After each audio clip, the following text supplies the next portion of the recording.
Good, Sue. Hello, everybody. Welcome. All the officials up here, please turn on your microphones. Welcome to this meeting of the South Kingstown Town Council. It is December 10th. The time is 7:30. First order of business is the pledge to the flag. Please join me. I pledge allegiance to the flag of the United States of America and to the republic for which it stands, one nation, under God, indivisible, with liberty and justice for all.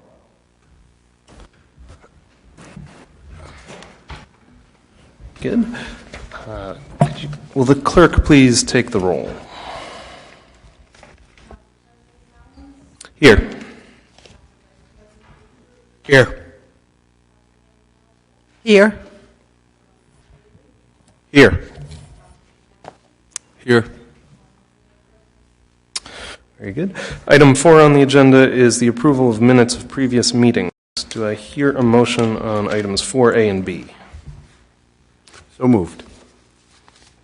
Motion to approve 4A. Well, it's backwards, but I think that counts. Any discussion? No. All in favor say aye. Aye. And that motion carries unanimously. Item 5 is the consent agenda. I'll move approval of the consent agenda. A second. Good. Any discussion on this one? All in favor say aye. Aye. And that motion carries unanimously as well. Brings us to licenses. Item 6A is a resolution granting a Class F19 hour beverage license to URI Grapes and Grain Committee for an evening of grapes and grain fundraiser event to benefit URI women's athletics to be held on Saturday, June 8th, 2019 from 5 p.m. to 7:30 p.m. under a tent on the lawn at the President's House. Application by Shana Green, URI Grapes and Grain Committee. Here she is. Thank you for considering. This is our 10th annual event, and it raises money for women athletes at URI. Good. And this is not your first time coming before us, of course. Yes. No. Tell us a little bit about the success you've had in the past. Last year we raised over $161,000 for women's athletics. This year our goal is $175,000. Any questions from the committee? No. Do I hear a motion? Motion to approve 6A. Second. Oops, sorry. Very good. All in favor, say aye. Aye. That motion carries. Thank you. Good luck. And that brings us all the way to our first public hearing of the night. 7A is a public hearing relative to an application requesting an amendment to the zoning map to change the zoning of Assessor's Plot 72-2, Lot 21 from rural residential low density, R80, to government and institutional. The parcel is located on Kenyon Woods Way, approximately 14.7 acres, as shown on the map on the agenda. Application by Peter and Diana Lee Deeroff. And before we get started, do we need to reference that letter from the planning board now?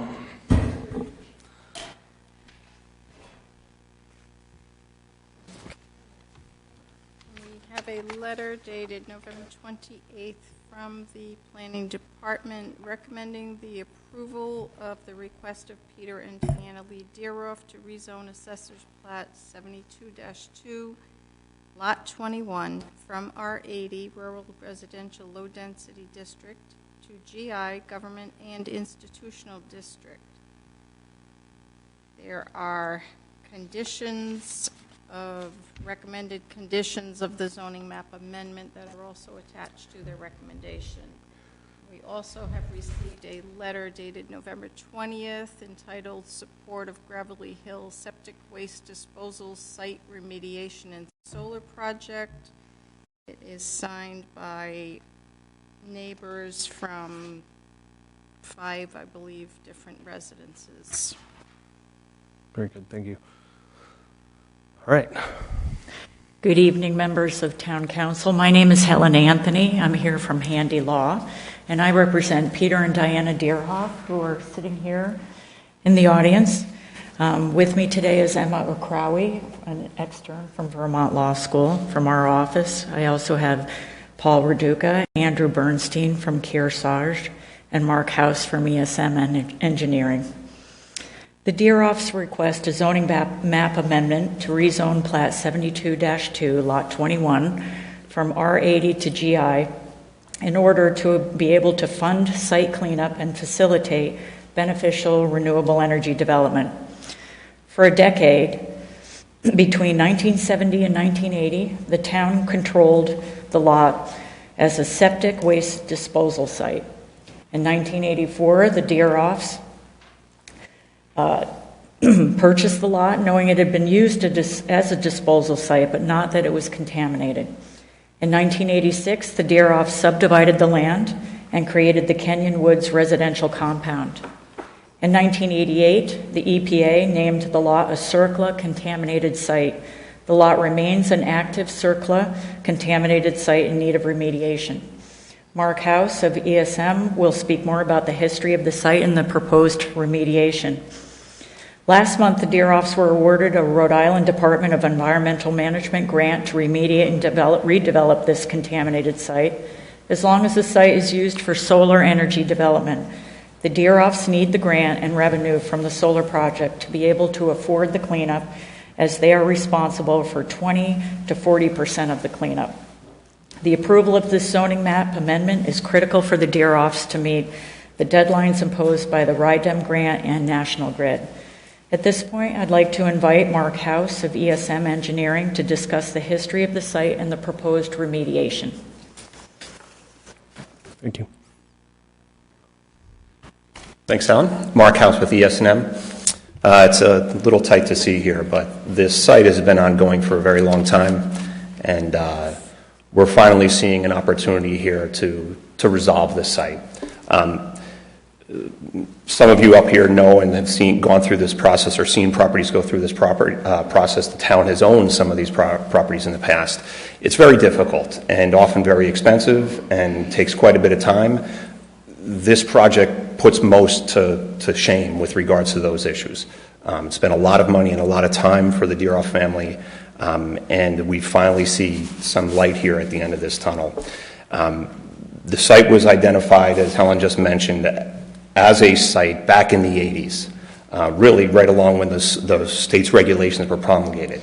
It's taken some significant time and effort, and we still have not put our arms around the issue. So at this point in time, the Deeroffs were awarded a grant through the EPA, through the DEM, and this is one of the Green Economy Bond grants. Basically, those are economic development-based grants, and they never would have been awarded this without the opportunity for the solar.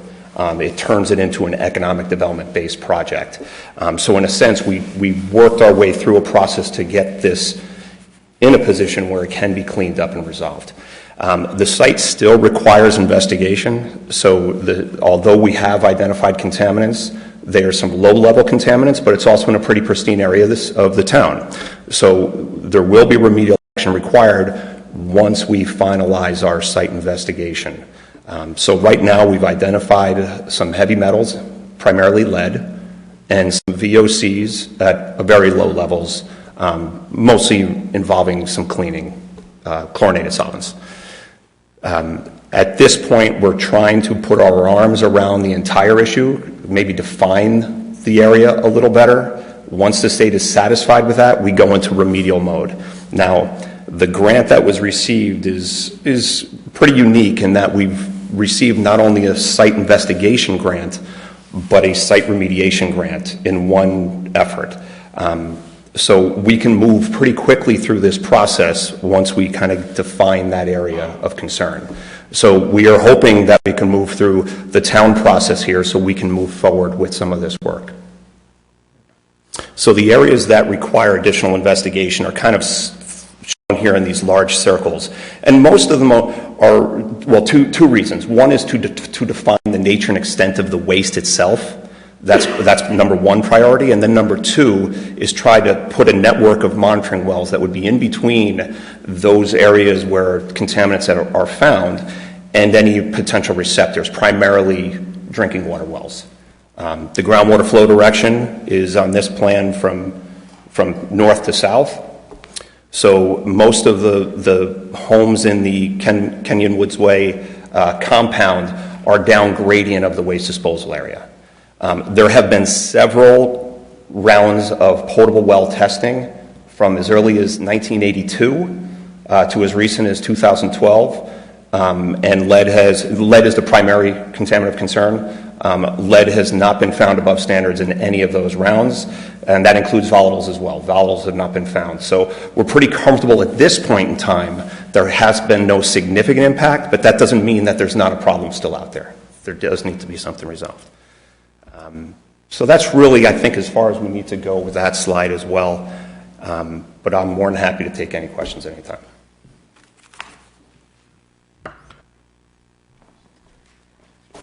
Thank you. So the zoning map amendments must be consistent with the South Kingstown Comprehensive Community Plan and the Rhode Island law stated purposes of zoning. The Deeroff's rezoning request satisfies these legal requirements as follows. The rezoning is consistent with the comprehensive plan in the following ways. The South Kingstown Comprehensive Plan says that government and institutional zone includes major land holdings of the town, state, and federal governments, or their agencies, major semi-public institutions, fire districts, and land designated under CERCLA. This land qualifies for rezoning to GI because it's an active CERCLA site in need of remediation. In addition, while the property is not owned by the town, it is akin to a major town landholding because the town received permission from the Rhode Island Department of Health to allow for septic disposal and oversaw the site when it received this hazardous contamination. The rezone is consistent with the comprehensive plan's goals and policies to preserve, protect, and enhance the town's natural resources and to preserve the quality and quantity of the town's potable water supply. The town gets most of its drinking waters from a sole source aquifer, and no reasonable alternative exists. Therefore, the town must prioritize protection of its groundwater resources. In addition, the comp plan endorses infill development and promotes sustainable development techniques. Citing renewable energy on contaminated lots promotes compact infill development. It prevents sprawl, protects open space, and enables cleanup of contaminated sites. This is in line with the comp plan's goal to promote orderly growth patterns based upon the natural, cultural, and historic character of the town, the land's suitability for use, and the aspirations of its citizens. Also, the zoning ordinance for solar energy in the GI zone states use of GI parcels for solar energy systems is intended to promote the adaptive reuse of brownfield sites. 2, the rezoning is consistent with all purposes of state zoning law. The zoning promotes the public health, safety, and general welfare. It will improve health and well-being by enabling remediation while facilitating Rhode Island's transition to clean and safe renewable energy.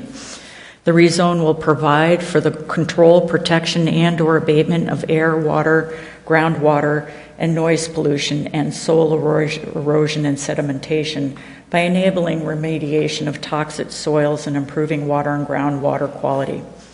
The rezone will provide for orderly growth and development that recognizes the natural characteristics of the land, including its suitability for use based on its soil characteristics.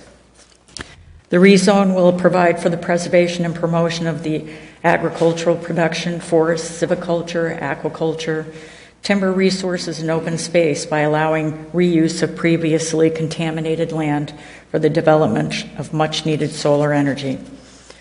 The rezone promotes a high level of quality and design of the development of private and public facilities because solar energy is efficient, low impact, requires infrequent maintenance, and can easily blend in with the surrounding landscape. The Planning Board recommends that Town Council approve this request subject to the conditions listed on page 2 and 3 of the Planning Department's letter. This application is solely for the rezoning of the lot. Mr. and Mrs. Deeroff will be applying for approval of the solar energy system during development plan review, at which time it will be relevant to address the specific features of the solar development. We humbly ask for your approval of the zoning map amendment. Now I'll ask if you have any questions of any of us. Questions? It wasn't really a question, it was just more when you said groundwater, I got concerned because I'm assuming that the houses on Kenyon Woods Way currently utilize wells. They do. Yeah, if you'd like, Brian, I can expand on that. Yeah, sure, if you don't mind. So this area of the state is considered kind of a pristine aquifer area, and we've got many in the state, and so it's classified as a GA aquifer, which means it's suitable for drinking water, for drinking purposes without treatment.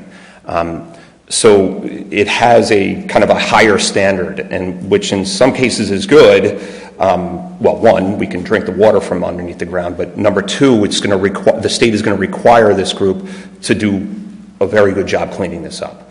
So that's one of the reasons why we're all very excited that it looks like there's a pathway towards cleanup, is that we can ensure that that groundwater reservoir is available to residents in and around the area in its pristine state. And like I had mentioned, we're comfortable now that there hasn't been any considerable impact, is that all the well testing that's happened over the last, call it, decade and a half, have been within standards. Thank you. Sure. Any other questions at the table here? All right, at this point, we'd like to welcome public input. Please just state your name and where you're from. Jen Judge, Gravelly Hill Road in Perryville. I'm speaking this evening because I'm not anti-solar, but I am very concerned about the groundwater. I even have had a conversation with a hydrologist, Dr. Boving, at URI, to just listen to what his thoughts were. And now, granted, this was just a phone conversation, but he did say that natural attenuation was probably what is best for this site. But that being said, that means not doing anything to it. But in talking about a cap, I'm getting ahead of myself, so these are questions for the gentleman in the test, the monitoring wells. Chloroform was detected in one of the drinking wells back in the 80s, I believe, or 90s. So in terms of the town taking over this site, I have some big concerns in terms of an action plan. Who's going to monitor this? How often will it be monitored? How will residents be notified, et cetera? This is sort of taking on this lot without the site being remediated beforehand is a concern, and I guess the equivalent analogy would be buying a house without a building inspection. What were some of the other concerns? I do have an article that I had discovered on the internet, and I just sent it to Chelsea. There's a lot of documentation that was going back and forth between the town and DEM and Kenyon Mills. And it was a processing, Kenyon Mills, they called it like a glue center. There was a lot of VOCs that were developed from that. And if you would kindly consider looking that over, I don't know if tonight you will be making that decision or not, but it sort of led me to believe that it wasn't just septic, but perhaps drums of material from this processing, Kenyon Mills Processing Center, that was brought to the site as well.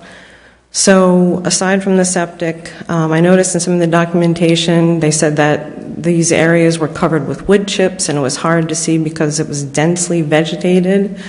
One concern that Dr. Voving had said is in the process of removing tree stumps and other material, and tree stumps have been buried there, but cutting down trees to do the site remediation work would be of a concern of the VOCs traveling into the groundwater. So I just ask, it would be really helpful if DEM, somebody came down here to educate the council and the town on what are some of these steps, what needs to be put in this action plan. And the representative for the applicant had mentioned that the DeRoofs were responsible for 20 to 40% of this site remediation. Well, what about the 80 to 60%? How does that, I don't know, understand how the grant, if all of that is for site remediation, or if some of that is towards the development for the solar panel array. So those are just some of the questions that I have this evening. Thanks. And just a point of clarification, although it's being rezoned as government institutional, if we choose to do that, it's not becoming the property of the town. There were some questions raised there. Could somebody address what the remediation process looks like? Is there a disturbance of the soils enough that it could actually cause contamination of the groundwater? Can you? I'm going to probably get ahead of myself only because there is a process involved. But I will say that the presumptive remedy is likely going to be excavation of any hotspots that are identified during the site investigation process, which again needs to happen first. So we've got a complete site investigation. There may be some hotspot removal, but there definitely will be capping. So the capping, in a sense, will eliminate or manage direct contact to some of these soils, and will also kind of, during any excavation, will remove any contaminants that are identified above certain standards. So will there be an opportunity for, let's just say, us to stir the nest, in a sense? Yes, and that happens quite often. Sometimes it gets worse before it gets better, but this is what the state requires us to do. We will be monitoring that process, not only the actual excavation or site capping process, but we'll also be monitoring groundwater before, during, and after. And the after will likely be at least 2 years. We're hoping that we see good results through this process, and we don't need to continue after those 2 years, but at least 2 years of groundwater monitoring. And that's that same network we were talking about that's kind of like a early indicator. So if there is a concern about the potential of any impact of potable wells, we'll know that long before it gets to any of those potable wells. Is that helpful? Is there any other public comment?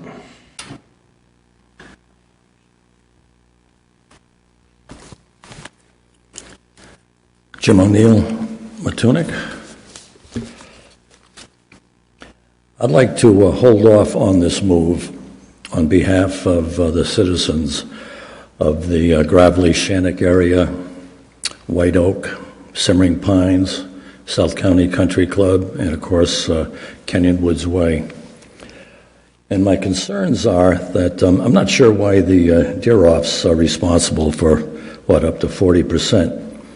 If you look at the old maps, all the driving of the poison that came in there was off of Sand Plain Road, not up from Gravely. Gravely was still gravel back in the late 50s and 60s. You'd hear everyone tonight's talking about the 70s and 80s from garbage, 10 years later to circular. Yet your own zoning board talked about the toxic mineral possibility that took place in 1959, 62, and 63. You can find it down in the building inspector's office on the early part of the Warden Pond and then South County Country Club zoning and planning board discussions. So everybody already is off by 20 years. That should be a wake-up call for all of you. First of all, what we need to do first is get the guilty parties of all the money we had to spend on the Superfund sites for Rose Hill and, of course, URI Plains Road. You need to find out those guilty parties because, as what you heard a little bit earlier here, if you had poison to drop off, most of us probably know where it was assumed to come from, but if you had poisons to drop off, why would you go to Rose Hill, that was a busy site? Why would you go to URI, which was too busy? When you find a place deep in the woods where there was only a fall hunting lodge on about 800 acres, think about that for a minute. No one has done any homework on this, and that's why I'm asking you to hold off on this. A couple other things here. If they were tannery products, those are horrible toxins and poisons. And I just don't know who all the guilty parties were. All I know, when I was on the council of the millions of dollars that Mike and Steve Alfred had to fight for, what the federal government paid and what the state offered. So this is serious, serious business that we're talking about, and this is all too lightly to immediately move this to a GI. Also, too, compared with those other two sites, this is much more crowded with homeowners and wells and septic and water flow that changes in a mixed direction there from the Point Judith movement to the Pawcatuck movement. I don't know which way that's going to go, and I don't know how poisons travel, whether they get down the water when they work their way up to the air like radon. I don't know, but I haven't heard any discussion about that. And finally here, I think it's most important for the safety of the folks up there, so I really believe that we should ask for a couple of wells. I don't know how they drill these things, but we need to find out what's down there. Very, very important, because do we have a Superfund site, or it's simply garbage, as people were talking about, and leftover furniture, and you name it. So I really believe, and I've got old maps here, which I'll be happy to share with you another time, but all the direction comes in down either Leisure in Warden Pond, or it comes down Gravelly Hill, Shannock Gravelly Hill. So it's not where the Woodland Kenyon Woods Way is there. That came later with the development. It came from, just see the very corner up there on Sand Plains Road? That's where the roads came in. Who's responsible? Who's got the deep pockets? None of this has been worked on or discovered. You could have a problem here. Or maybe you just got garbage, like a lot of gravel banks were filled in those days. And I live down here, and I spent a lot of time around gravel banks, but it's really a potentially very serious problem, and I think that should be discovered first. Any questions? But I don't think anybody knows those woods better than I do.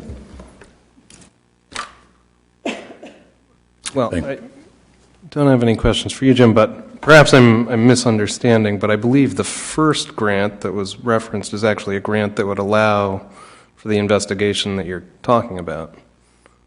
Is that correct? I think it is, but does that have to come simultaneously with everything else? Can we do the discovery first? That's my concern, is with the public. Maybe I can help. So if you adopt the planning board's recommendation tonight, numbers 3 and 4, first of all, it says the applicant must remediate the site to the higher standards applicable to residential sites and parcels located above potable drinking water. So the remediation has to happen first. The solar energy system shall only be installed once full remediation has been completed. So there's got to be a sign-off from DEM that it's been completely remediated before they can go forward.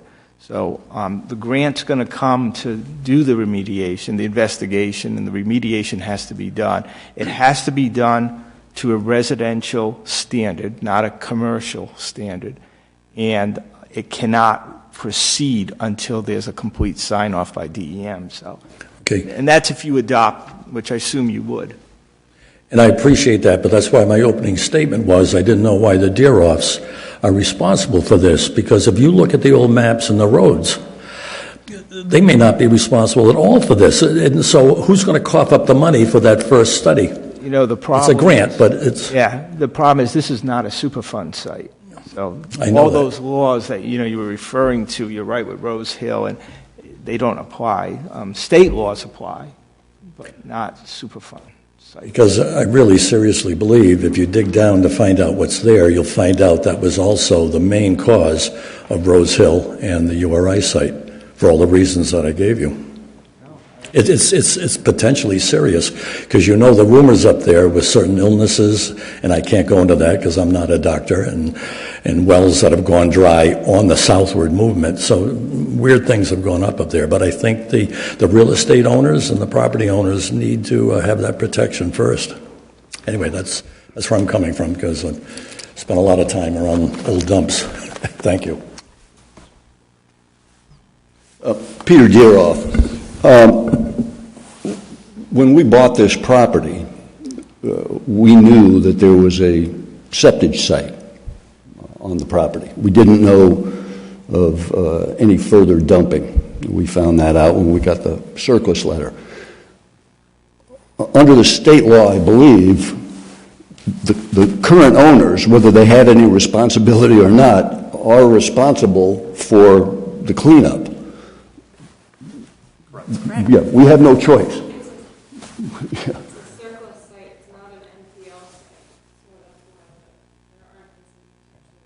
Yeah.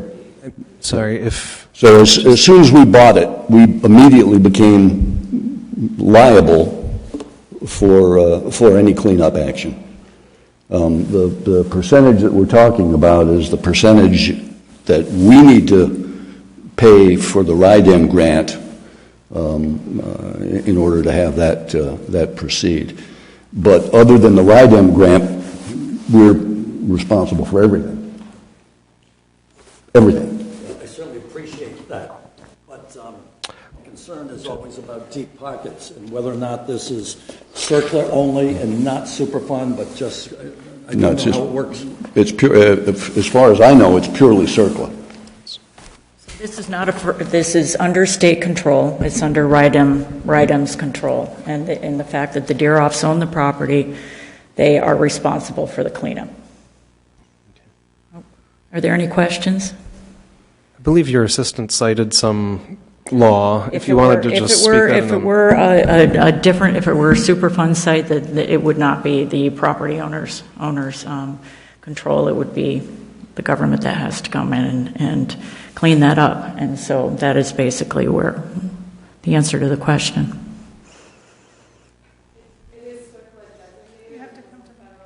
just Come on. Emma Crowley, Handy Law. It is a CERCLA designated site, so it has that federal designation. It's not an NPL site the way that the Rose Hill landfill was, so that's why you don't have the parties that you can bring in to pay for it.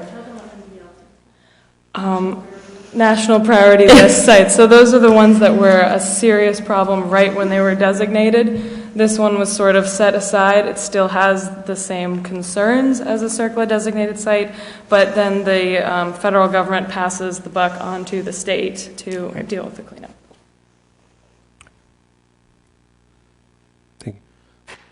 Does that questions help? at the table at this point? Any other questions?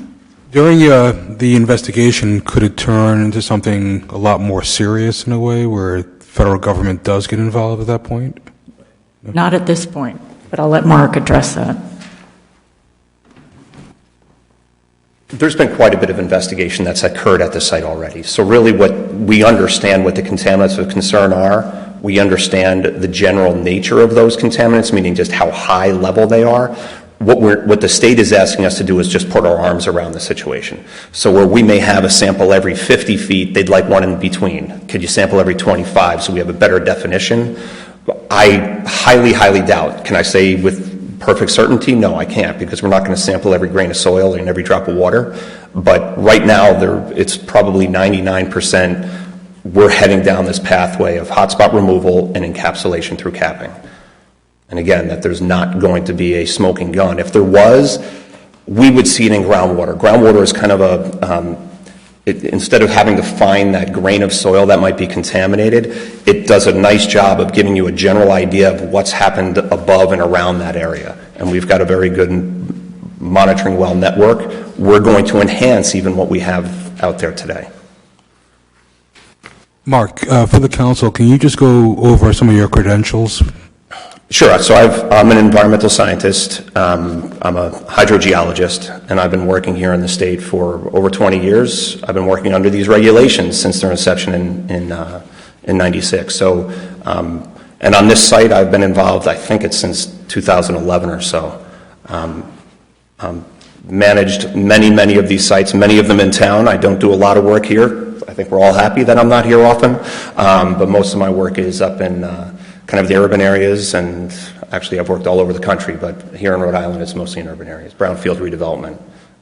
Done a lot of work with the Green Economy Bond. I've done a lot of work working with the state of Rhode Island and pulling together their policies, not their regulations. They were promulgated before I started, but that's about it. Sure.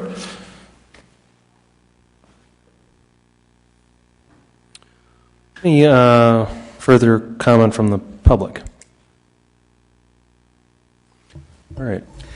Mr. President, if I may, I just, for the record, want to note that it's been stated here tonight that the town was in control of the site. While I've seen some of the evidence that the applicant has put into the application, it is not a point that the town concedes. We never owned the site, we never operated the site, we never sent material to the site.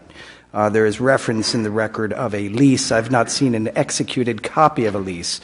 The control is still a contested point, and the council should at least know that this is not an old town dump that we're trying to pass off on someone.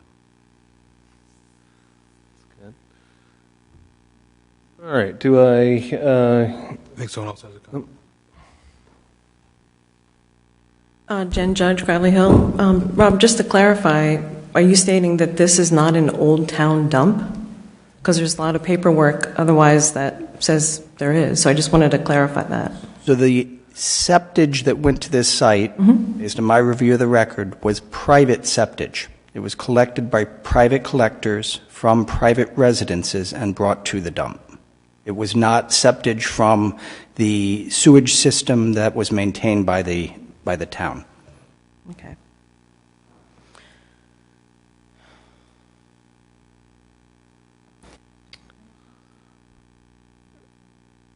Seeing no further comment, do I hear a motion to close the public hearing? I'll make a motion that we close the public hearing. Second. All right, any discussion? All in favor, say aye. Aye.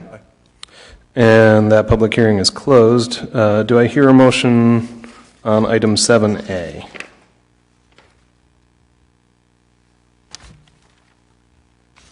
Motion to approve line 7A. Brian, can you add to that, that your motion to approve this public hearing item as presented this evening specifically includes the recommendation of the Planning Board dated November 28, 2018 with regard to findings of consistency with the comprehensive plan, findings of fact and consistency with the purposes of zoning, and that you also specifically incorporate all the recommendations of conditions of approval numbered 1 through 6 in that correspondence. If you just say yes. That was Rory that made that. Oh, sorry, Rory. Yes. Did you get a second? Second. All right, any further discussion on this motion? I'll just make a comment. We got a memorandum from town staff that was 50 pages long, pretty involved document. I think I feel confident that we're doing the right thing here. We have received an awful lot of backup on it. Any other comments?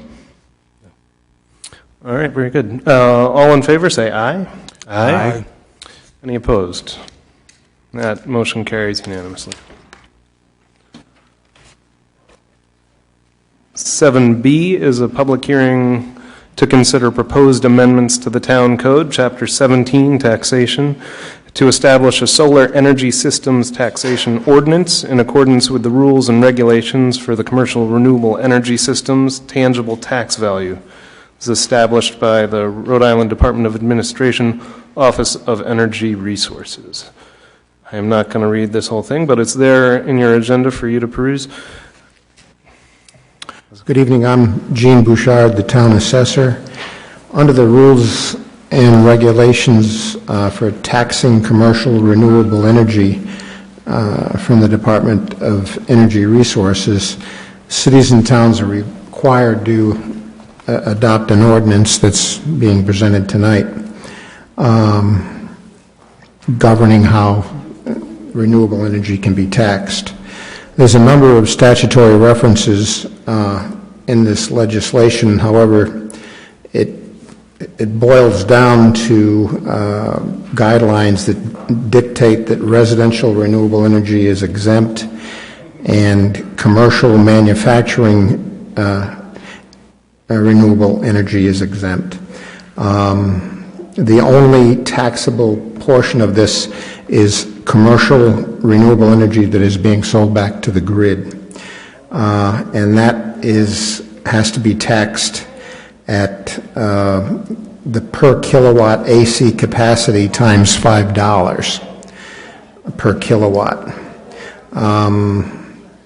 There is a waiver option where the town can elect not to assess or tax all or any commercial renewable energy systems. Currently, we have only 2 solar energy projects that are in the pipeline that will fall under this taxation of commercial energy that's being sold back to the grid. And as I mentioned earlier in the work session, there's one little statutory reference that needs to be changed to 44.3-3.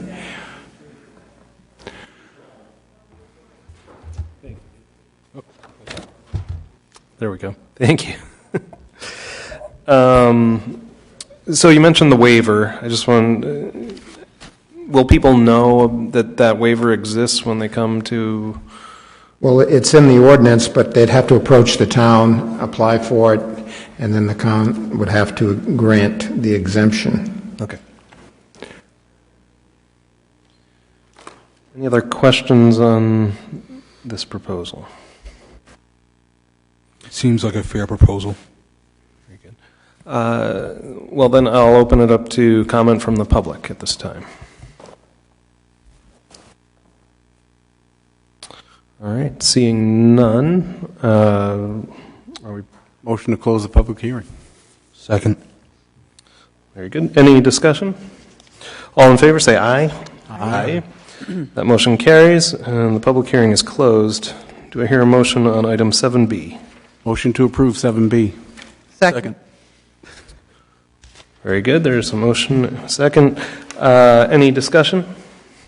All in favor, say aye. Aye. Aye. That motion carries unanimously. Public hearing 7C is relative to proposed amendments to the Town Code, Chapter 17, Taxation. These are regarding veterans exemptions. I will give the floor now to Gene again.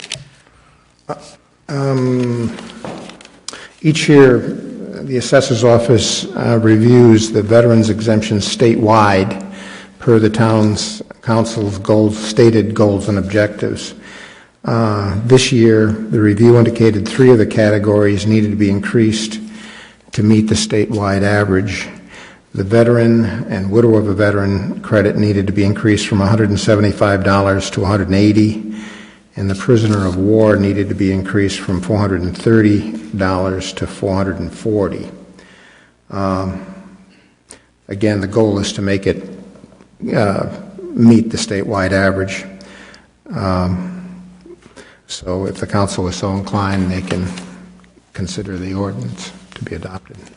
Gene, I just had a couple quick questions. I know we're looking at averages, but during your research, were there any particular municipalities that really stood out in terms of being on the super high end? And yeah, there's in the package that was provided, 100% disabled. There's a couple of towns that are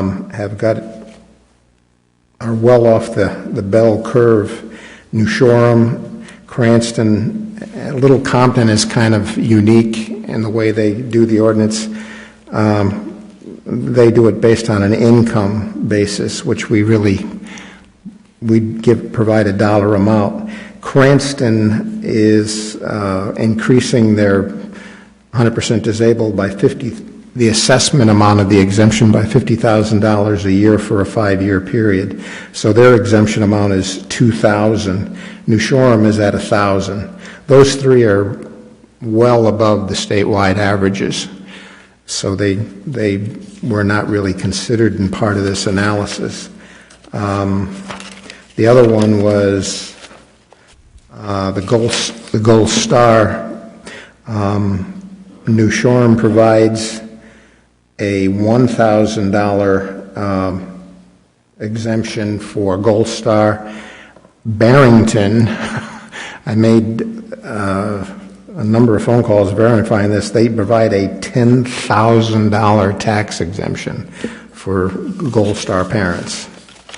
That was well above anybody else in the state.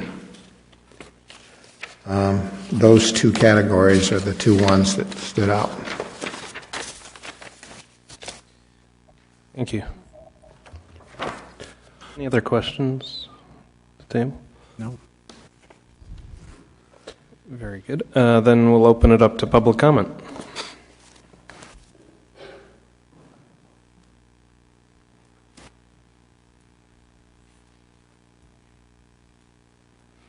Steve Corley, West Kingston, veteran, Purple Heart. Just like to thank the town council for considering veterans and giving us exemptions. If you could help me and clarify, I know I get a veterans exemption. I'm not sure it's one of these, or maybe it is one of these. Is there in some towns I've gotten mill rate deductions, and I'm not sure if I'm getting my towns mixed up. But I was wondering if there's a different exemption that's for veterans, or it's just these ones. I think these are all of our municipal exemptions, if I'm correct, right? For veterans. I'm sorry, Steve, I didn't understand the question. I didn't know if that's all a veteran has to fall into one of these categories to get an exemption, or if there's a different actual veterans exemption. No, those are all the categories that are in the state statute. Okay, thank you. So, Steve, were you asking, for instance, is there a specific one for Purple Heart recipients? Or just general, if there's just a specific veterans. I've lived in different places. Okay. Yeah, it's A, and I think the exemption is proposed to go to 180, I think. Yes, correct. Thank you. Thank you very much. Thank you.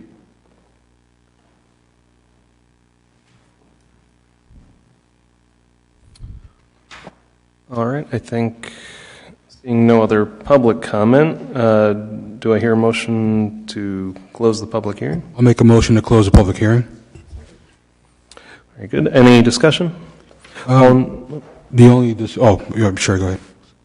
All in favor, say aye. Aye. Aye. So the hearing is closed. Do I hear a motion on 7C? I'll make a motion that we approve 7C as presented. Second? Any discussion? The only discussion I wanted to make was, is I'm glad that we're meeting the average, but I think in the future, I would love to see ways to be above average when it comes to veterans or Gold Star parents or anyone involved in protecting our country. Yeah, I'll just make a comment as well. I think I agree with you, Bryant. This has, I think, been a 4-year effort to get to the average. So I know the feeling up here is to continue and do better. Okay. That's it. Very good. All in favor, say aye. Aye. And that motion carries unanimously. Item 8, communications. And 8A and B, perhaps we can take them together. Both communications from Larry Fish, the chairman of the Economic Development Committee. The first makes recommendations for activities to clean up areas of the Saugatucket River. The second is a more general note advising us to reevaluate town zoning ordinances. What do we want to do with these communications? I would say that we received them, and I think we should defer them to the town manager. All right. Is that a motion? I'll make that a motion. I'll make a motion that for items 8A and 8B, that we refer this to the town manager to address. Sure, Second. And I have a couple of comments. The manager, as we spoke about in the work session, is going to look at these as he approaches the upcoming budget. There are some funding requests here that aren't really specific, but we have an idea. So Happy to say that Robert's going to look at that from a budget standpoint, but it wouldn't hurt to have a work session with the EDC regarding some of the concerns here. So I know we've got a busy schedule coming up, but I would be in favor of putting down a date to in the future to sit down with them and get some clarification and let them know that there's some limits financially, but we hear their concerns. The only thing I would add to that, Joe, is that this is something I think we need to really work into our current budget, within reason. It's something that we've been looking to do for a very long time, that we've been putting off. So whatever we can do to move it forward will be greatly appreciated. And the EDC is invited to that work session that we're planning on holding probably towards the end of January to discuss sort of townwide goals. I think we're going to have a pretty heavy emphasis on zoning probably at that point. That's exactly right. And in fact, if we had room enough and space and seats, we might be able to do a bigger table. But the way we can configure this room, we really can have sort of one board or commission at a time. Being that that's going to be a land use focus, the planning board made the most sense. Sure. All right. Any further discussion? All in favor say aye. Aye. Aye. That motion carries unanimously. That brings us to item number 9, comments from interested citizens. Public's opportunity to come and speak. Please just say your name for the record and where you're from. Stephen Corley, West Kingston. I live on Plains Road, down by the new solar field. And I'd just like to ask you to, if it's possible, to clean up the one tree line, which is probably shading the solar panels anyway, and maybe replacing that tree line with some bushes of some kind.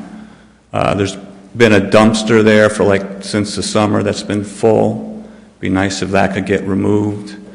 And recently there was a man basket that was got stuck off the road and went into the fence. And the bottom of the fence is tore up in one section. I don't know if that's something we could get somebody to fix that too. And I'm not sure the town, the university who I talked to, so I came here. Yeah, I don't. That's a good question because I'm not sure either. What's the location again? I'm sorry. Plains Road, the old Superfund site, the new solar field. Looks like John might have some information. With the answers for us. behind you.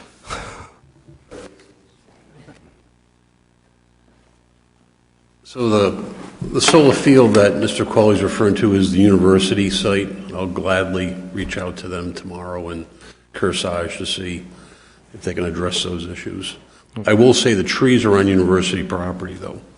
So, and they're pretty much choke cherries and not the best-looking trees, but they are on university property. Gotcha.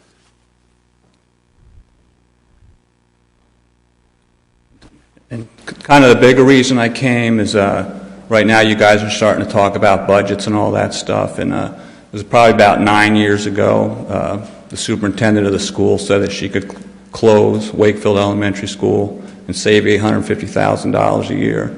And you can start doing the math, it's about $9 million bucks. And, if there's 500 students in Wakefield Elementary School, you're looking at those kids cost extra $1,700 a year. And it's going to more than that just because they're going to that school. And, it's significant, 1% of the budget.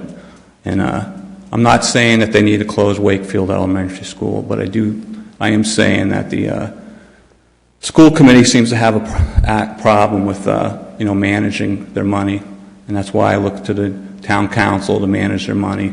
And I know there's plans in the work to change everything around, but it's been going on for 9 years. And not only did they not close the school 9 years ago, they reopened South Road and put programs back into the South Road School. And it's just not a good use of our money. And my grandson will be going to the school. I know schools are very important. It's more important to educate a kid than to pay for them to not be educated their whole adult life. I understand all that, but it also is important that people be able to afford to live in this town and pay taxes. And I encourage you to keep the school committees funding, level funded, until they figure out what they're going to do. Thank you. Thank you. Just a point of information for folks. I believe South Road School is a revenue generator for the town as we rent the space. Right? South Road School right now is a net positive for the town. It's not generating a great deal of revenue, but it is paying for itself and contributing. Okay.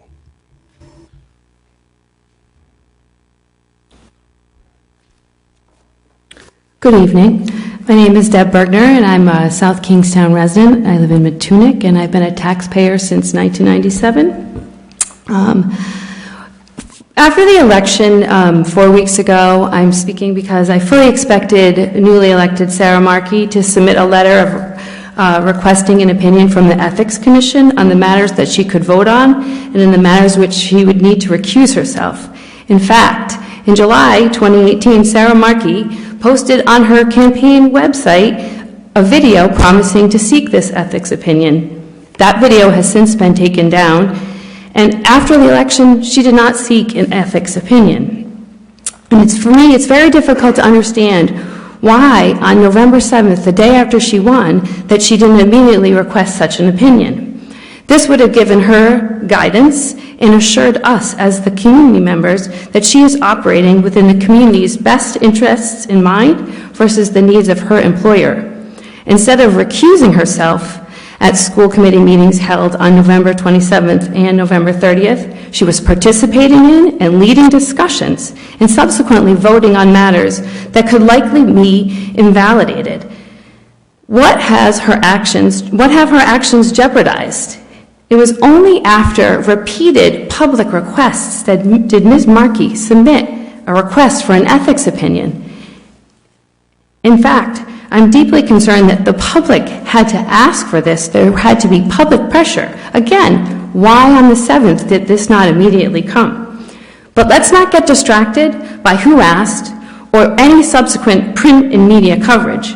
We all should be deeply concerned about her compromised status and how that could impact the important work that needs to be done for the schools and our community. As town council members, I recognize that you have very little role in the school committee operations. However, you do authorize the property tax transfer, and you do submit the bond authorization needed for the upcoming facilities approvals. So I would appreciate your heightened awareness about these conflicts because the taxpayers of our community deserve efficient spending of our tax dollars. Thank you. Thank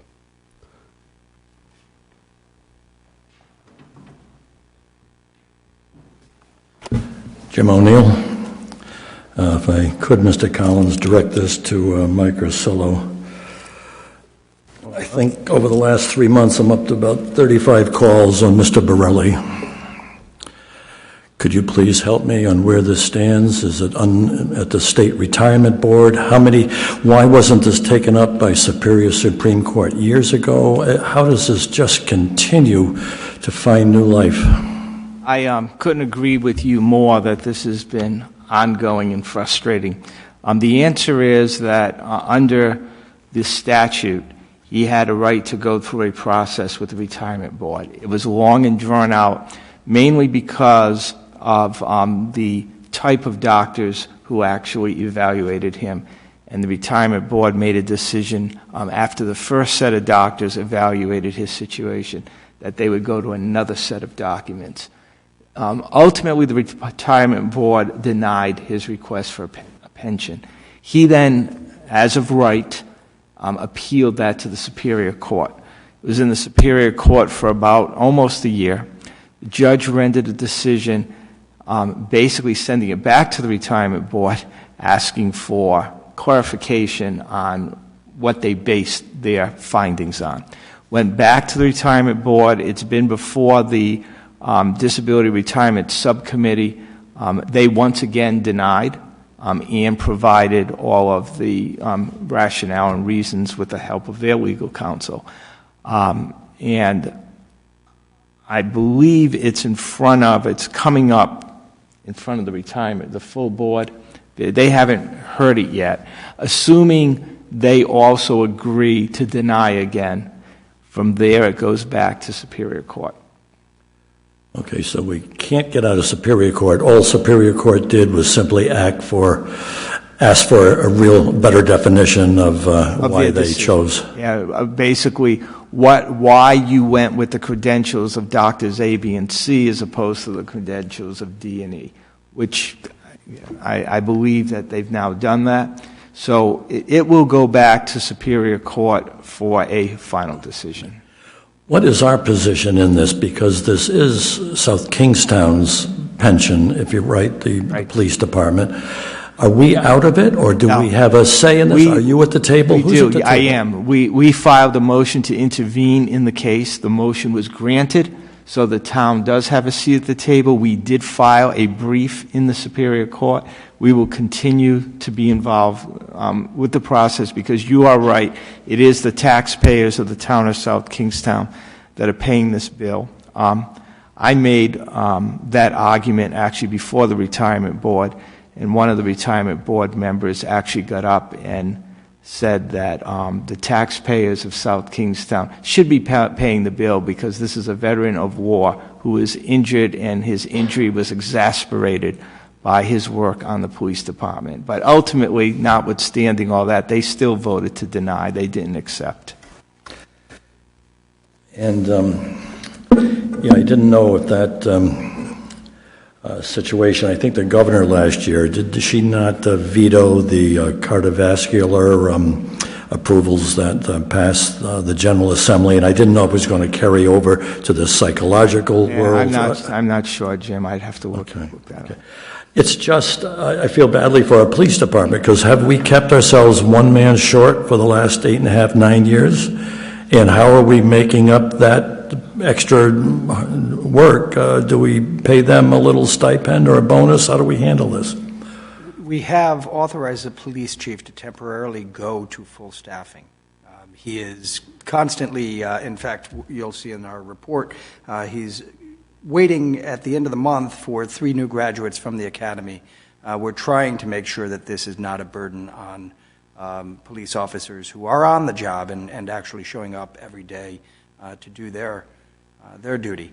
It is frustrating to everyone to have anything like this in limbo for as long as it has been, but we're doing everything we can to make sure that our police officers on the job have our full commitment to ensure that they aren't understaffed and aren't overburdened because of this absence. I certainly appreciate that, but we're bordering on, what, $750,000 now and counting? Jeez. Thank you.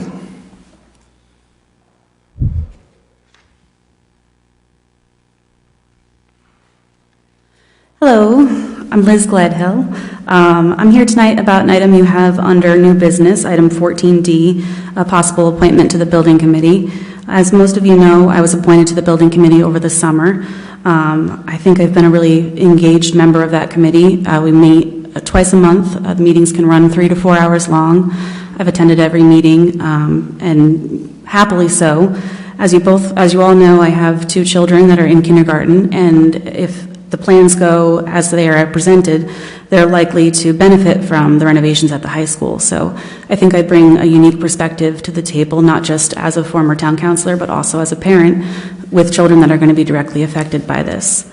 It's widely known that I wasn't in favor of the option that the school committee originally adopted, but I still enthusiastically supported the process on the building committee and have never wavered in my support for the renovations to the high school or the security upgrades across all of our schools. So I just hope that you'll consider reappointing me to the building committee so I can continue that commitment to our schools. Thank you.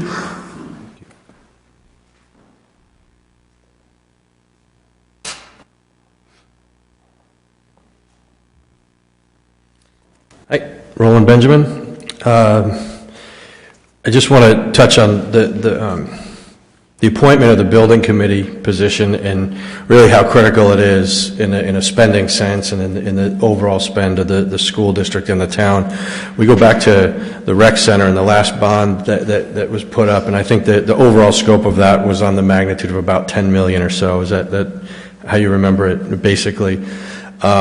This facility plan that we voted for back when I was on the committee a year ago is a $70 or $80 million project, depending on how you look at that scope. Included in that is about $15 million of just undefined soft and contingency costs. Those costs are going to be driven largely by differences of opinions, indecision, inconsistencies moving forward. It's the allowables that you would provide a contractor if you were building a home. With that said, just that one undefined piece of spending in this whole facility plan is bigger than the largest project that we've had since I've moved down here. So I'd ask you to pay special attention when you're looking at that, and specifically with the abrupt change to the facility discussion that we've already seen, recognizing that it was a result of an election, but trying to force a totally new path in this 2-month stretch between stage 1 application in October, stage 2 application in February, with a decision that was completely made a U-turn with some of the operational savings that we could be seeing.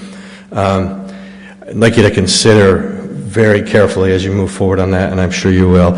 I also want to just offer that I have been immersed in this for a year from the school committee side, and we do have I concur with Mr. Corley about the types of spending that we have in our school.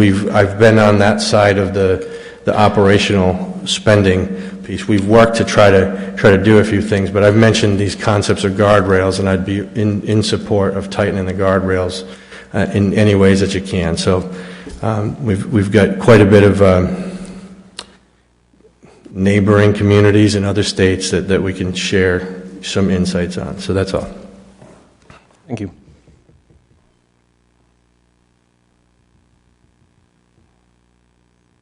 Any other public comments? Any comments from the table? All right. Very good. Well, we'll move to the town manager's report then. And I'll jump right in with the flag report to begin. Read on the flag report this week, dumpsters is showing up as an issue. We've heard it here tonight, actually, that we seem to have a large number, or a significant number, if not large. We're hearing more and more complaints of residential dumpster usage. Folks are bringing in large dumpsters, leaving them in the driveway, not for construction purposes, but simply for household waste. We've had a number of complaints. We've been out and spoken to a number of property owners. We did have council draft an ordinance to address this concern because we do have some public health concerns around the disposal of and the accumulation of food waste in particular in these dumpsters. So that is an issue. It's the top red flag there on the building and zoning officials' row. IT flag is overtime. Staffing is, as you know, usually when it's red, it's because we've got either an overtime or, in the case of planning, compensable after-hours meetings, which is resulting in being shorthanded during the day. And that's exactly what we're seeing in the staffing column. We also have had a number of issues pop up around the East Matunic Farms project. There has not been a soil erosion plan that's been approved, that's been complied with, and there's been some encroachment into the open space around the development. So we're engaged in some enforcement activity. It's 3 departments that are now engaged in the enforcement activity: planning, John Shark's Public Works, and the building official. Other than that, interesting tree removal. Appreciation Week, really. John got a number of folks responding very favorably to DPS and GRID's efforts over the last couple of months to bring dead trees down that are in the public right-of-way. They've brought 44 dead oaks down over the last couple of months, and folks are noticing and appreciative of that. Really, I guess the clerk's office is a mixed bag, but mostly a good story because it's a learning experience. They've gone through their first season now doing licenses in Viewpoint, and as anyone who's been here the last couple of meetings knows, there have been a lot of licenses.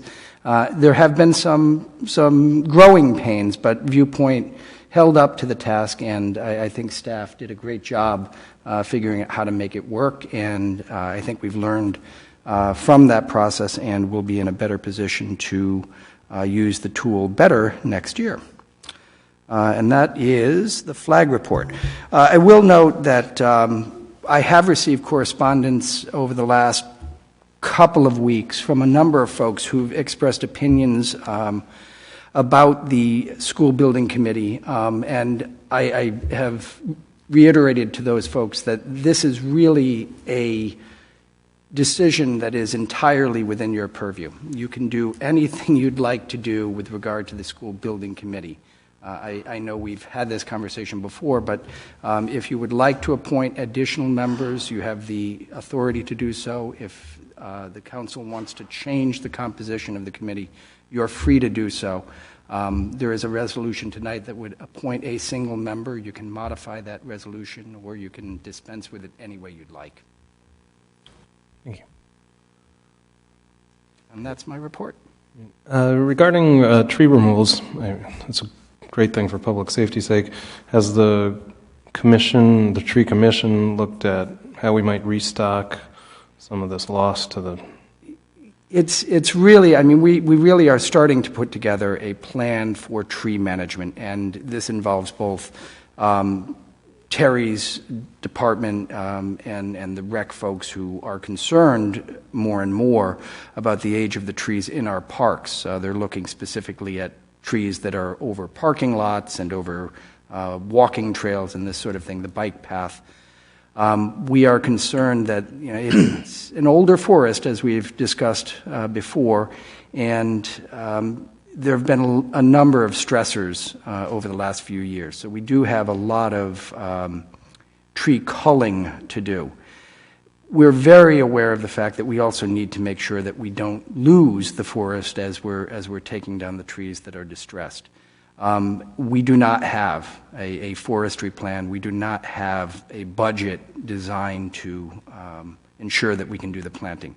I have spoken to the chairman of the Conservation Commission, who is going to put me in touch with the state forestry folks who have programs around voluntary planting, and in the past they have had funds available to support private parties going out and planting trees.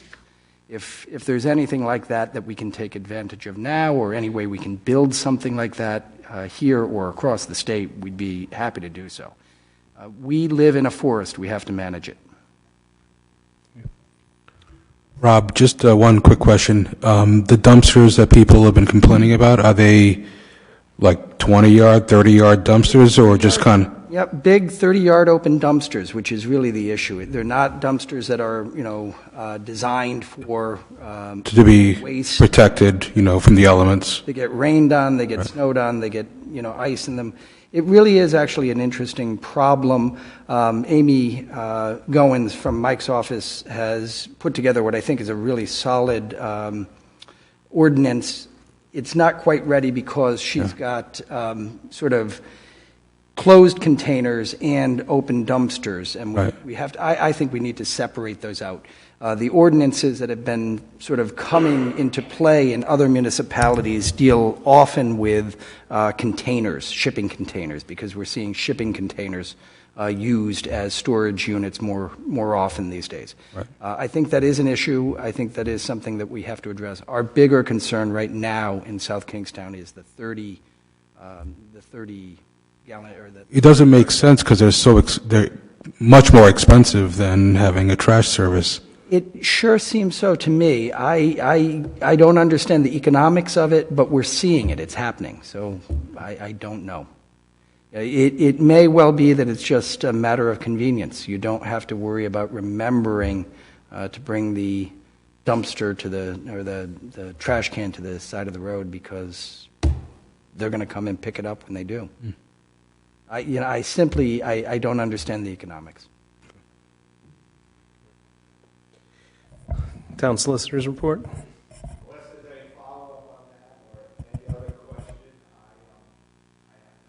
Have we signed the PNS for the land in Matunic at all? Or? Identified an appraiser. That's the first step, and we'll engage that appraiser and get the appraisal. We can then sign a PNS agreement knowing what the price has to be. There'll be future updates on that. Thank you.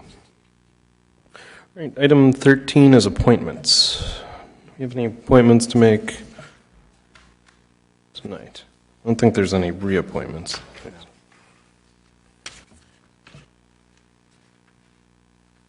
We had, I'm going to make a resolution that we appoint Christian Bellany to the Affordable Housing Collaborative. I don't have the date in front of me.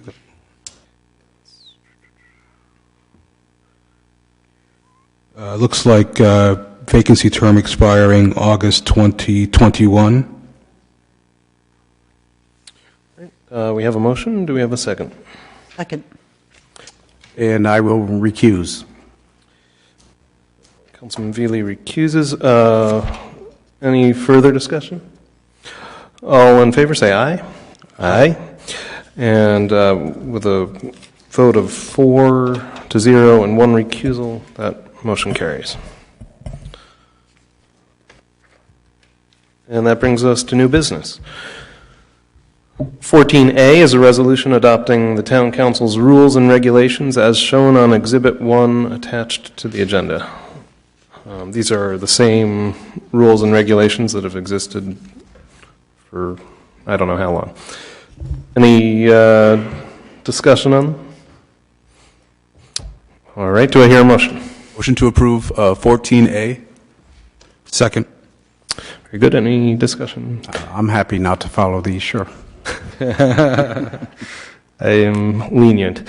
All right, all in favor, say aye. Aye. And that motion carries. And that brings us to 14C, a resolution authorizing an award of bid to Automatic Temperature Controls of Connecticut Street in Cranston for replacement of one rooftop HVAC unit at the South Kingstown Senior Center in accordance with all bid specifications in an amount not to exceed $14,948, and as further described in a memo from the Director of Senior Services to the Town Manager. I just wanted to say that these units have been on our rooftop since the year 2000, and we've gotten several of them already replaced back in 2015 and 2016. It's been in the capital improvements budget since 2013-14. So the one over our dining room is not working at all. So the town HVAC service provider recommended that it be fully replaced. So we've gotten every last cent out of it for the last 18 years. So. Good. Do I hear a motion? Motion to approve 14C. Second. Very good. Any discussion? All in favor say aye. Aye. That motion carries unanimously. 14D is a resolution appointing blank to serve on the school building committee that will monitor the planning and construction activities associated with the South Kingstown School District's plan to make repairs, improvements, renovations, and or constructions to school facilities. We heard the town manager's advice. We can do with this what we please. So what is our pleasure? I think during our last meeting, we talked about different folks, if they were interested from the council perspective, and I think Deborah Kelso was one of them. Today, I believe you mentioned that you would have some interest as well. I can do it. I'm willing to do it. And then there's the option also of expanding it. Also, do we have an update on whether the schools have chosen to? The schools have appointed a school committee member. J.C. Northrup was appointed. Okay. She is acting as chairman of the committee because she's replaced the chairman for the school committee. Per the memo that you all received, there will have to be a vote to appoint the permanent officers of the committee when the committee next meets. So yes, they have. Very good. So do we have any discussion about, are we happy with the number serving on the committee? I think we talked about the number extensively when we initially did this back in the summer. I don't see any reason to change that number at the present time. I guess we could at some point. Yeah, I would be in favor of a second counselor potentially serving on that committee, and I would be in favor of adding Liz to the committee. I think that she's shown, her attendance and participation, and I could support both, and thereby, increasing the number. Just for the council's information, that number has been determined. It's 14, so you do have an even number. You anticipated my next question. All right, so there's 14 currently. Well, I'm not sure if are there 14 currently now that we've lost? If we, right. assuming so 14 with 13 and a vacancy at this point. Right. And I think last time we increased our number to help the school committee, is that? So after the last meeting, I went back and read notes, and Amy went off and did a whole lot of research. To the best of our recollection, the way that we got to 14 was the town charter requires that a majority of the members be appointed by the council. The council appointed a number equal to the number that had been appointed by the school committee. The school committee had appointed a town member who was then ratified by the council to become the majority. It was an attempt at comity.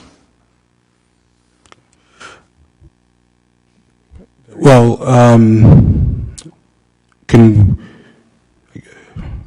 we have more than one resolution, or do we have to vote on it in a? You could certainly vote tonight simply to fill the vacancy. You could, if you so desired, appoint two tonight using the same resolution, a name, comma, and another name. There was no resolution that would have to be modified in terms of establishing a number. The resolution that established the committee was a resolution that simply named its members. There was not a number designated in that resolution. All right. Well, I do have a question. And at 13, where we currently stand with the vacancy, does that keep our commitment to the charter? Actually, the council would be down one, and we would not. The council currently is not represented by a majority on the school committee, on the school building committee. well, I'd like to make a resolution appointing Deborah Kelso to serve on the school building committee that will monitor the planning and construction activities associated with the South Kingstown School District plan to make repairs, improvements, renovations, and/or constructions to school facilities. I second that. All right, we have a motion and a second. Further discussion. So, I mean, if the aim at our last meeting was to get to an odd number, I would contend that we could make the resolution to also include Liz in this resolution. What do we have now for the makeup? Amy actually has it. There you go. So the current makeup is 13 members and 1 vacancy. That had previously consisted of 7 members appointed by the council, 6 members appointed by the school committee, and 1 member that was jointly appointed. The school, as Rob indicated, initially appointed the community member, Melissa Towell. And in order for the council to have the, it was the council who was supposed to appoint that community member, so it was more of a joint appointment, if you would. But the 7 members appointed by the council, that's the charter required majority, and then the 6 in the minority is the school committee, and then there's that 1 which makes it 14, the school committee. I will also raise the point that I believe there were interviews for the community member, Melissa Towell, who was appointed. So I know that Liz has served. I've served with her on this committee. I'm a committee member as well. But it may be something you want to consider to open up to the committee, and Liz could apply along with any other community member that may be interested. How many people do you think, was there 3 that applied?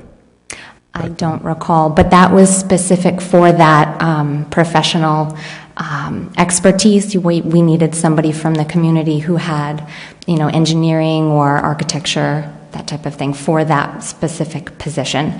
If we increase the number, there's no requirement for specific professional expertise, and I think Liz has shown, she's been a member, she's, much participated. I can't make that recommendation. That would be on you. Are all members voting members? I believe so, yes. Currently? There's a sort of caveat to that, and that is that the school committee has either an understanding or a procedure, and I don't know which it is, such that the principal whose school is the focus of the project is a rotating member. So the high school principal is a member at this point. It may be a middle school principal at some point in the future. So to the extent that those principals may be at a meeting, even though they're not the principal, they are not voting members at that point.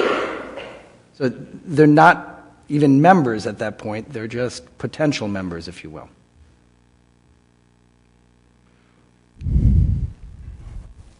For the discussion. I guess Amy made a good point that there were other people that had applied, and I think if we're going to increase it at some point, I think they would deserve also a potential to reapply.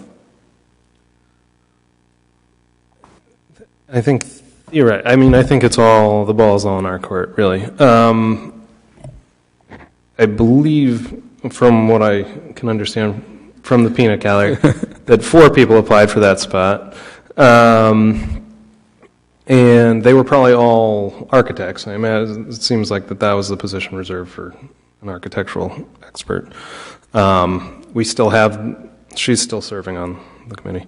So I don't know if those are the 3 people that we should still consider for the spot. I think there's a question of whether, if we expand, I think there's solid reasons for expanding the number of committee. But I guess the other thing too would be then there were other people on that committee that are no longer on that committee as well that might have an interest.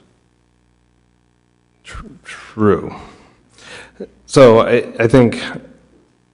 On the school side, are you referring to the school committee members who aren't there anymore? Yeah, potentially. Right. Well, we need to maintain, statutorily, we're supposed to have the majority of the appointments for the committee. Right now, we're being friendly, so we've made an appointment for them. It's 7 to 7. We could go to 15. That gives us better standing in that regard. It also makes it perhaps a potentially better functioning committee because you don't have the possibility of a tie. So I think the question for us, we can appoint someone today, we can open up a position and then hold interviews for that, or we can appoint 2 people, or we can choose to keep it at 14. So I think let's continue the discussion around that. I would feel more comfortable appointing one person today and then potentially opening it up for interviews. Do we have the ability to remove current committee members? No, not without cause. This isn't, when I say it's completely up to you, I think that the appointments stand, the last appointments made by the council stand, they were without term. The term contemplated was for as long as the project goes on. You want that sort of continuity. And if we were to change it all the time, we would eventually run into a state agency that was unhappy with us. I say it from the sense of ability to have a quorum. The more people you add to a committee, the harder it is to have a majority. So the more we add committee members, the harder it can be for that committee to actually get things done. Right. We do actually run into the range that we're in now because there are state mandated positions. We have to have the superintendent. We have to have the finance director. We have to have someone from the town side who does building. There are required positions, and that number adds up to a fairly large number. You cannot have those persons and also have, unless they were to all be appointed by the town council, you'd run into a real difficult time trying to meet the state requirement of all of the professional credentials necessary and also have a majority, which is required by the town ordinance or by the town charter. So you do end up sort of bumping up into the low teens. The math just works that way. So I would be in favor of fulfilling our statutory obligation this evening by appointing one and opening up another position, but opening it up to interviews. To do that, would we amend the motion to also create an open position?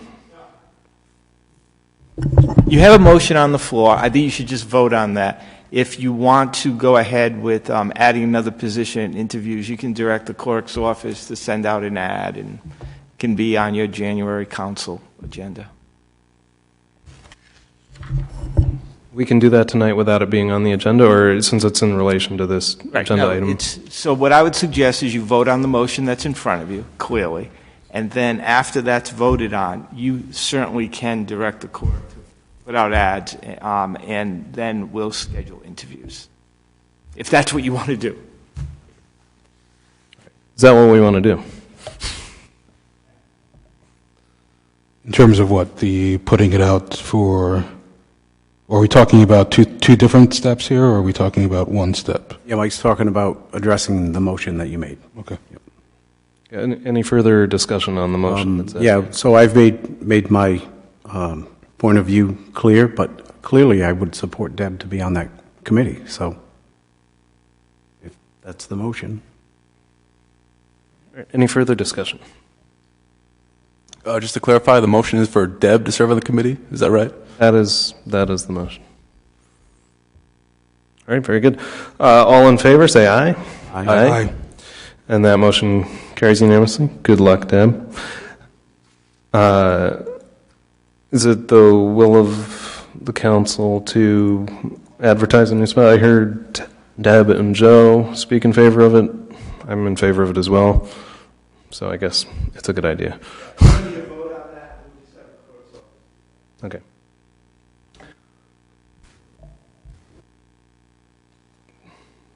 Where does that bring us?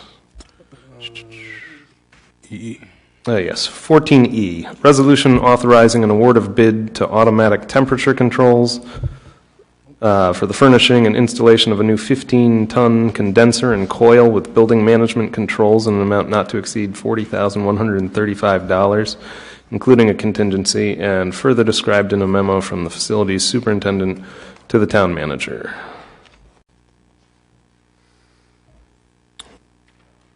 Is this in relation to sort of that emergency situation at the...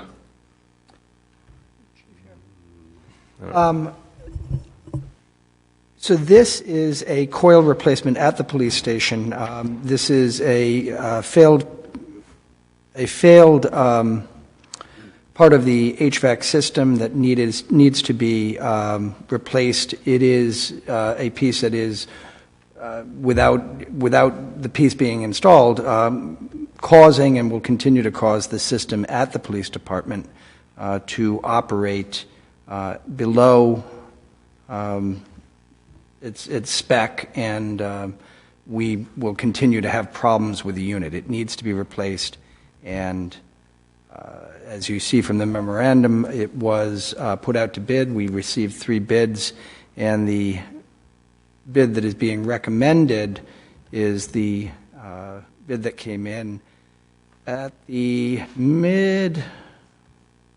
midpoint on the 3 specifications.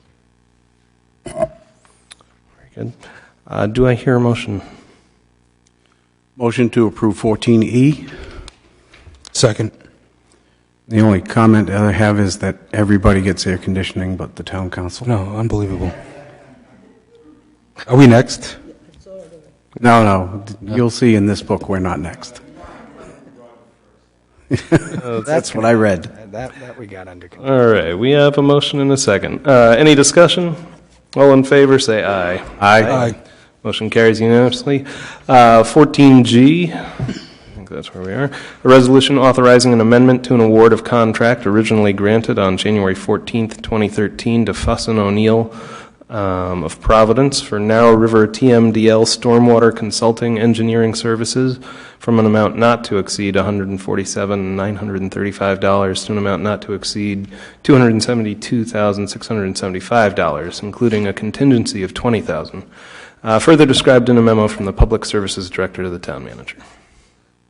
Good evening. So it'd probably be a little helpful, since we have some new council members, to give a little quick primer on TMDLs. Yes. So DEM, on behalf of EPA, have promulgated, I think we're up to 9 now, TMDLs. What a TMDL is, the acronym stands for is Total Maximum Daily Load. And that's the amount of pollutants that a water body can withstand in order to meet water quality standards, which is fishable, swimmable. So the oldest TMDL that was issued was for Narrow River for fecal coliform. So what's required of the TMDL is the town needs to initiate some stormwater improvements to try to reduce the pollutant loading in the river. And we commissioned Fuss & O'Neill a number of years ago to do so. The first step of that process is a pretty exhaustive study that has been completed. And we're in the process now of where we initially thought we could use generic templates to secure permitting. Once Fuss & O'Neill drilled down deeper and looked at the specific watersheds, we were worried about encroachment onto our private property and utility services to the various properties. So we had to regroup, and it's my recommendation, as is Fuss & O'Neill's, to do site-specific stormwater BMPs or best management practices. Those are going to be detention swales or qualified pervious areas to try to encourage infiltration rather than direct discharge to the river. So that is what's before the council tonight, is to have that, its survey work, its site-specific design and permitting. We're hoping to have that work done and be permitted by March or April construction season and be under construction for next year. And we do that work in-house, like your... No, we would contract this out. This is going to be a rather large project, probably somewhere in the order of $1 million for construction. So that's beyond our in-house capabilities at this point. Yeah, okay. All right, do I hear a motion? I'll make a motion that we approve item 14G. Second. Any discussion? All in favor, say aye. Aye. That Motion carries unanimously. Thank you for that little primer on the MDLs. More to come. So the next item is, we actually some good news on this. We have 2 grant awards totaling $658,100 from DEM for this project. It's a 50-50 grant. We have to use 50% local funding, which we have. We can also use a portion of this funding for the engineering that you folks just awarded. So hopefully between the engineering and the construction, we'll be up close to that 1.2 level. Do I hear a motion on 14H? Motion to approve 14H. Second. Good. Any discussion? All in favor, say aye. Aye. Thank you. Welcome.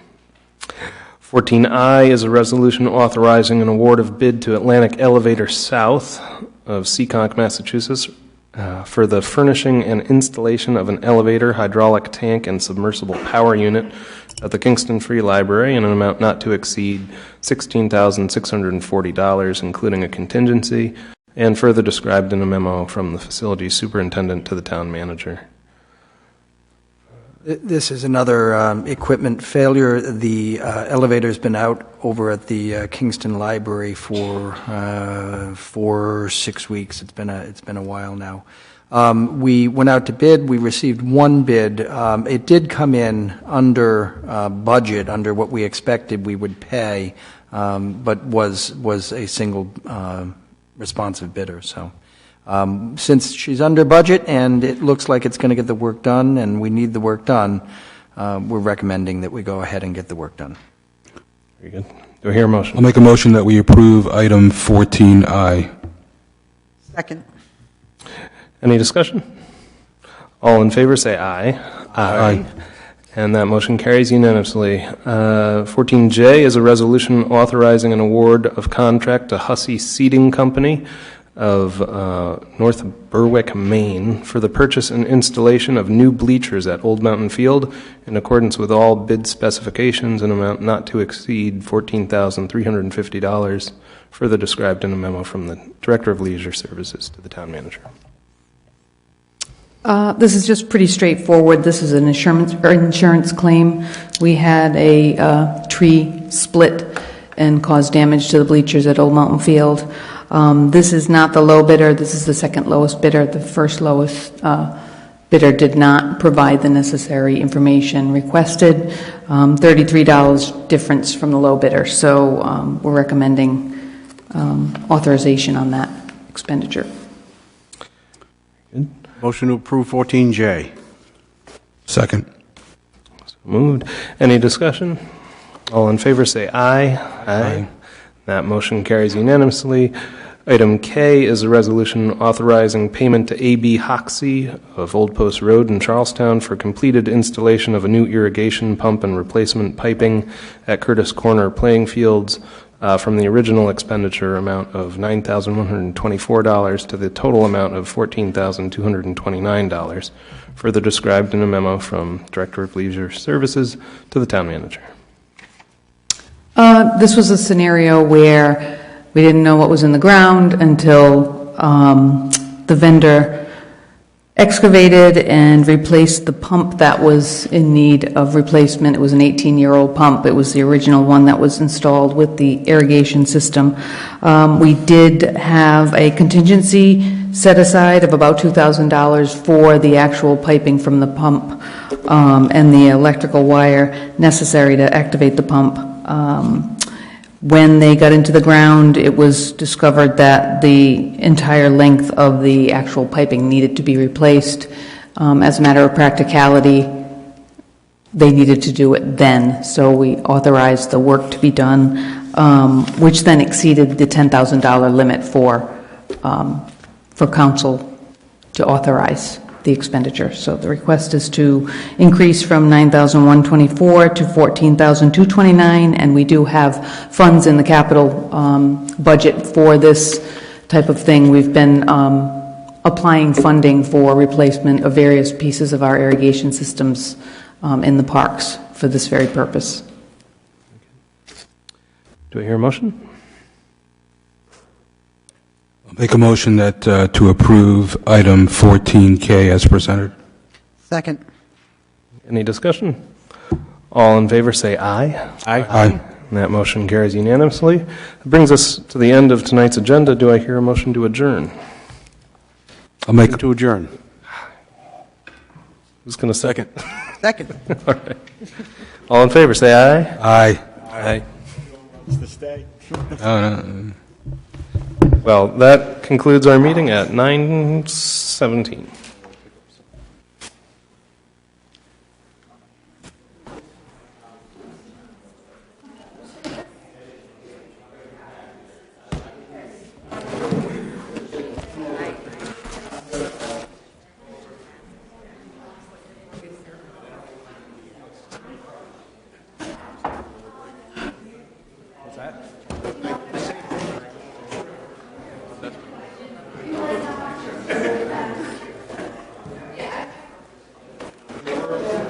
Yeah.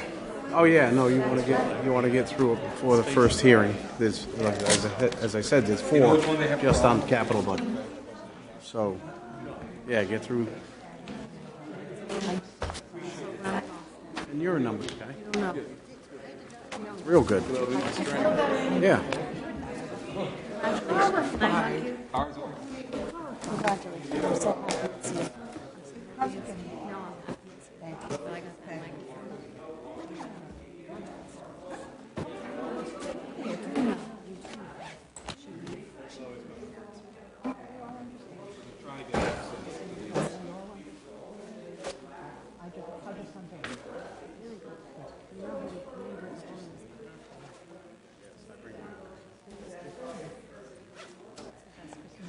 Whitey. So I just.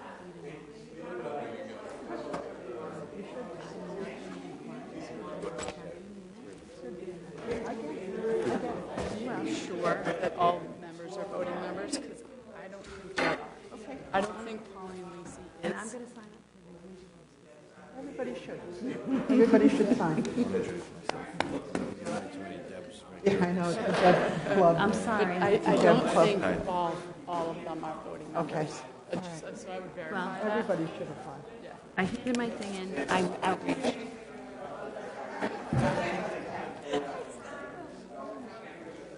But he's really good, Deb.